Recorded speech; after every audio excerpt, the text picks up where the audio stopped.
Welcome to Porch Play Chats, sponsored by the American Association for the Child's Right to Play, or more affectionately called IPA USA. IPA USA is the USA affiliate of the International Play Association. You can find more information about IPA World by going to ipaworld.org or about IPA USA at ipausa.org. Up in that top right-hand corner is the link to our Facebook page where you can become a friend, and our YouTube channel where you can become a subscriber, and our Instagram page. And if you subscribe or become a friend, magically, every Monday, a new Porch Play Chat appears in your feed. And you can go to the IPAUSA.org website, and under Advocacy, Porch Play Chats, you can find our 3 years. We've started our 4th year. So we have 2020, 2021, 2022, and now 2023 Porch Play Chats that are all free to you. And so please feel free to use them as often and spread the word that play is so important in young children's lives. So today, I'm Deb Lawrence, and I'm president of IPA USA. And with us today is Sarah Cole. Sarah, we're so happy to have you. Sarah Thank you so much. is at the Texas Children in Nature, which is a network that ensures equitable access and connection to nature for all children in Texas. Is that not an important thing? We do this because we know that children who play and learn outdoors are healthier, happier, and do better in school. They're a grassroots organization working with over 600 partners across the state, working to change systems to prevent children and families from spending time in nature. Oh boy, Sarah, that is such an important mission. And I'm so glad you have 600 partners. That's amazing, because we do need to change these systems that are keeping children, especially punishment, connected to recess. So Sarah's going to talk to us today about outdoor play for mental health. And so to get us started, can you talk to us about the trends that you're seeing in terms of an increase in children's anxiety and depression, and how we can make a positive impact on young children's lives? Yeah, we're really seeing some kind of troubling and startling statistics starting to come out in terms of children's mental health. Right now, when we look at youth, we're seeing that 1 in 5 are suffering from depression and anxiety, and 1 in 10 have suicidal ideation. Oh boy. And so, and that is from numbers that were collected in 2021. And that is about, it was 1 in 14 were suffering from suicidal ideation in 2019 and 1 in 10 in 2021. So it is a drastic uptick. Those numbers weren't great to start with, and have just seen a drastic change, and not in a good way, over the last couple of years. And so we're really seeing some dramatic changes happening for our kids. A lot of it is regarding time that they were spending indoors or being, home during the 2020, 2021 school years. So we're seeing some of that. We're also seeing that schools, because of learning loss, because of the pandemic, are taking things like recess away in order to make up some of that time that was lost. And so we're also seeing that is having a negative impact in our kids' mental health as well. And so, I think I have a stepson who's a middle school teacher, and it was the beginning of the school year in 2022. And he called and said, oh my God, I'm working with 7th graders, and they're not at a 7th grade level. I mean, already, the hormones are crazy, but I mean, it's worse than what he had experienced prior to the pandemic. And I said, yeah, they've lost 2 years of how to interact, how to socialize, how to regulate their behavior. They've lost 2 years. And so not only have they lost those 2 years academically, they've lost those 2 years physically, socially, emotionally. Mhm. Ooh. And so you can't just jump in thinking they're seventh graders. You have Mhm. to meet them where they are, just like we always tell people, meet them where they are and not how old they are. Just meet them where they are and go from there. So what are some ways that you're helping to support these horrible statistics? Yeah, one is really working on recess policies. We actually have a partner that we work with out of Texas Christian University. Mhm. There's a Oh, project Debbie called Ray. called the Wink Debbie. Project, and she's been doing some really great work in terms of kids in recess and making sure that students are able to get 60 minutes of time outdoors every day during their school day, because we know that's so important for them, for their stress and anxiety levels. Also, we know that outdoors time is super important in terms of self-regulation. You learn how to regulate those emotions, how to regulate yourself so much more in nature than you do when you're sitting indoors in a classroom. Exactly. And so we know that that's really important. So those are some of the things we're doing in terms of recess. We're also working with schools and school districts to put outdoor classrooms and green space on their campuses. We recently had a really big win with some of our partners in Austin ISD that they passed a school bond, and part of that school bond is outdoor spaces on those new campuses that they're building. And so it's just going to be built in to that new construction. And so instead of having to go back and retrofit, it's going to be part of it from the beginning. Wow. And so these are outdoor spaces that can be used as an outdoor classroom, and then also places for recess and unstructured time as well. And really working with teachers on how important that unstructured time is, that kids are learning some really important lessons when they're outdoors, what looks like play. But we know developmentally and mentally, they are learning. They are learning how to work with each other. They are learning how things work. They're learning emotionally from each other. And so it may look like play to people who don't know, but we know that that is critical learning time that's happening. Well, and I think that the other thing that we have to recognize is that when they're interacting and when they're regulating and when they have some choice, oh my goodness, they don't have a lot of choice during the school day. And the other piece that just fascinates me is if I work in an office, I get 2 15-minute breaks a day, and I get an hour or 30 minutes for lunch based on my schedule.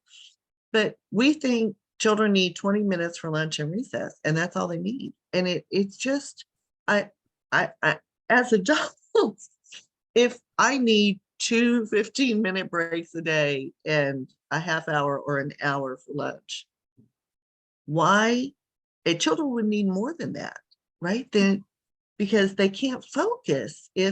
I always try to get adults to, I said, you're in a meeting, you're not interested in the topic, but you have to be there because of your position.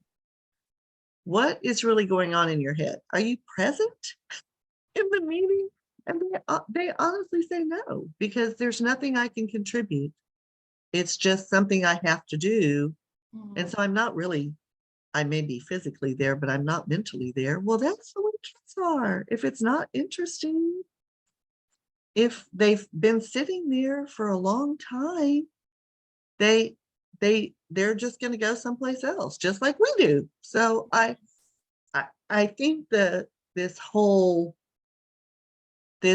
worry that we have to catch them up is sabotaging us, just like it sabotaged us before COVID, that we have to meet them where they are and we have to go from there. We can't try to hurry up 2 years of COVID craziness in a year of schoolwork. It's just not going to happen. And it's not respectful to development, nor is it respectful to children. So I know we feel pressure, but I Yeah. think we have to set that aside, right? Yeah, and the research even shows, kids who get a recess, when they come back, they're more focused and they're more ready to learn. than they were before. Just like, if we're working in our office and we're maybe at a problem where we need a moment, if we go out and take a walk or, go do something else and then come back maybe 15 minutes later, we've got a fresh focus on what the challenge was that we were looking at as well. Yeah, it's not just adults that need breaks. Children need more breaks than we do. We have many more years of regulating than they do. And so can you tell me, I really love this, that Austin is being really progressive on this. What are we doing with existing schools to help them understand the importance of recess and not to use it as a punishment if children aren't focused on the work in the classroom? Yeah, we, through Texas Children in Nature Network, have been doing a series of workshops for our teachers and administrators on the importance of that recess, really having conversations also with the school health advisory committees. So here in Texas, there is a regulation that was passed a few years ago that every school district has to have what's called a SHAC, or a school health advisory committee, that's made up of teachers, professionals, and parents. So really working with those groups, because they're writing a school health plan for those school districts on the importance of recess, the importance of regular outdoor time, especially as we are looking at this growing emergency, really, of children's mental health. Yeah, it is an emergency. And so I was going to ask you, how are you reaching out to parents so that parents can start advocating in their own school district to ensure that recess might be extended? Do you know what the practice, the typical practice for research for school districts is and how long do they have recess and how much time and how many do they have? Do you have any of that for the partners that you're working with? Yeah, it's a pretty broad spectrum. So in Texas, we do not have a recess policy. Every student is supposed to be active for 30 minutes a day, but it doesn't say what that means. That can be recess. It can also be PE. We have some schools that will do walk around the track for 30 minutes and everyone's walking around the track. And so they do need to be active for 30 minutes, but it doesn't say what that needs to be. And so it's down to the independent schools. Each principal can kind of make those decisions for their school district themselves.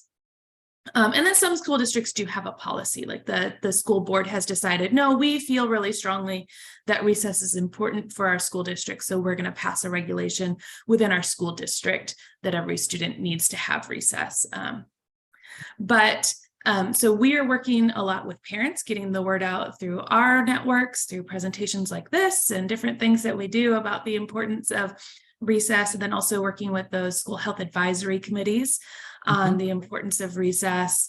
And then also when we have the opportunity to meet with principals and administrators, also talking with them about the importance of why recess, that it is something that actually, while it looks like it might take instruction time away, if you're just looking at it minute by minute, is actually going to increase the level of your students. Yes, absolutely. So the other question I have is, are they doing recess in middle school and secondary, or are we mostly focused on elementary? Right now, most of the focus is on elementary. I would love to see recess in middle and high school as well. I think probably it's even more important for those students, because beyond learning academically, they're, as you stated earlier with your son-in-law and the middle school students, they're also dealing with hormonal changes and social changes. There's so many social changes that happen for kids when they get into middle school. Their friend groups are changing. They're getting a little bit more independence. And instead of maybe being friends with the kids of their parents' friends, they're starting to figure out who their friends are going to be and how they're going to work together, and learning all those dynamics that are really key for them as they get into adulthood, for learning how to work with each other and how to become friends with adults when they're adults. And how to make good choices about who your friends are, right? Yeah. Those are lessons that they're learning that you don't have to be in the popular group if the popular group isn't making good choices, but you can have your own group. I had a clique. We had our own little clique of students because they're very cliquish in later middle and high school. And we had our own clique, and we bowled together, and we went to football games together, and it wasn't that we were exclusive, but we just found that we had the same values and beliefs and the same interests, and so we formed a clique, and we went everywhere together. Yeah. And so I think those opportunities are really important. I don't think, and I'm old, Sarah. I don't think I know I didn't have recess in middle school, and I know I didn't have recess in secondary, but we did have time during the day where we could socialize and talk to each other. And it feels like we had longer breaks between classes than what, they have 10 minutes to the next class to sit down and focus on a different subject. I feel like we had 15 or 20 minutes so we could go to our lockers and we could talk to our friends. And so we had some opportunities that were a break from that academic stuff. Yeah. And another disturbing trend we're seeing with mental health right now is an epidemic of loneliness in adults. Oh. Mm-hmm. And I think that that's something that we can help start to mitigate in those middle and high school years by really developing in kids that ability to make friends and that ability to get along well with each other. And that's something that's built through play. And, we often think of play as being something that is younger kids, but older kids, it's just as important for them to have free time to play. We also know that the outdoors is really key for our middle and high schoolers in terms of social connectedness, that they have shown consistently they feel more socially connected to each other when they're able to connect with each other outdoors as opposed to an indoor setting. And having that time to just maybe go to the park and sit around a picnic table and talk to each other. Yes. That may not be play in the strictest sense, but a lot of times there's imaginative play that's happening in those conversations. They're getting to know each other, and they have the opportunity that maybe if they do want to go, if there's a loose parts nature play, go and build a fort together and have a conversation while they're doing it. We also have seen a really interesting study come out in the last couple of years about the importance of blue space. So that means water. So streams, rivers, lakes, the beach is really key for middle school mental health and social connectedness. It's so interesting that you say that. I would love to have that research. If you'll send it to me, then we'll stick it. And the research that you've been talking about with depression, anxiety increases, we'll put that in the Porch Play Chat, those links. But my husband and I love to go to the shore.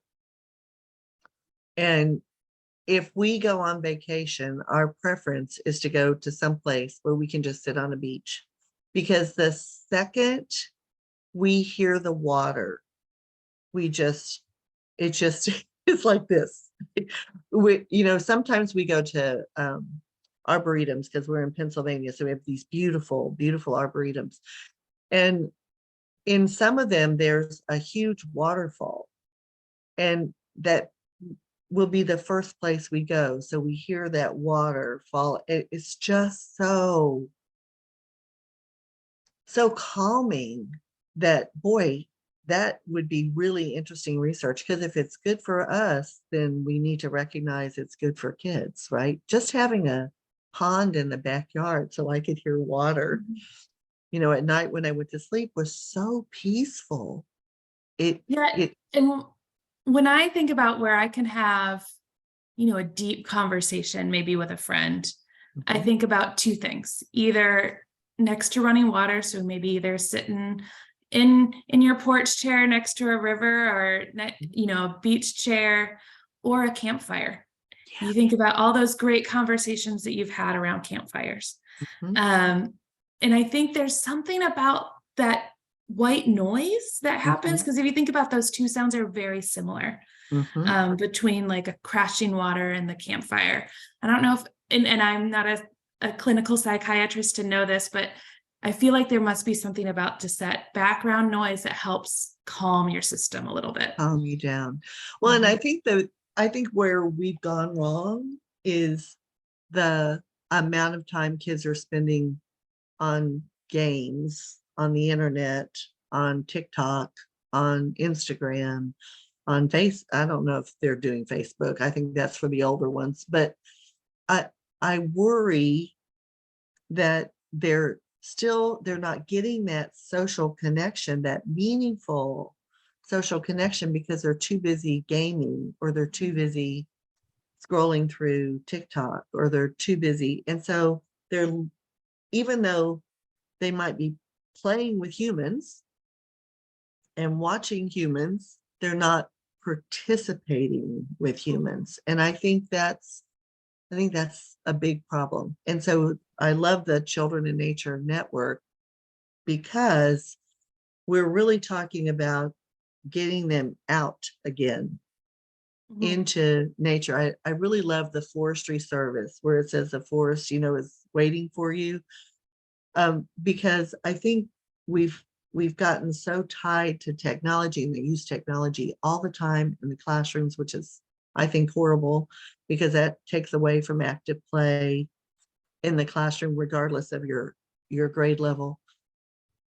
I really think that technology piece is just another barrier. So, because you feel isolated again, and you feel lonely, and you're trying to live vicariously through other people's experiences instead of actually experiencing. So, this has been a lot, Sarah. Lots of things for us to think about. And so I'm going to put your website for the Children in Nature Network down, so people who are in Texas and anywhere else can reach out to you. I will tell you, Arizona has a great resource bill. I know New Mexico is working on one. There's Oklahoma passed a law that children have to have access to play in the primary grades. And there's a few other states that have recess laws. And if you're interested, just email me and I'll send you those. Yeah, definitely. We're in the middle of a legislative session right now. Texas is a biennium. And we're really hopeful that there's going to be a recess law that goes through this year. Oh, that would be absolutely amazing. Absolutely amazing. And really, Texas is such a big state and has such a huge population. That would make a significant. We have 10% of the US kids, school age kids. Yeah. Ooh. So thank you. Don't go anywhere. I'm going to close this up. So to learn more about IPA USA, please visit our website at ipausa.org. And until next time, keep on playing.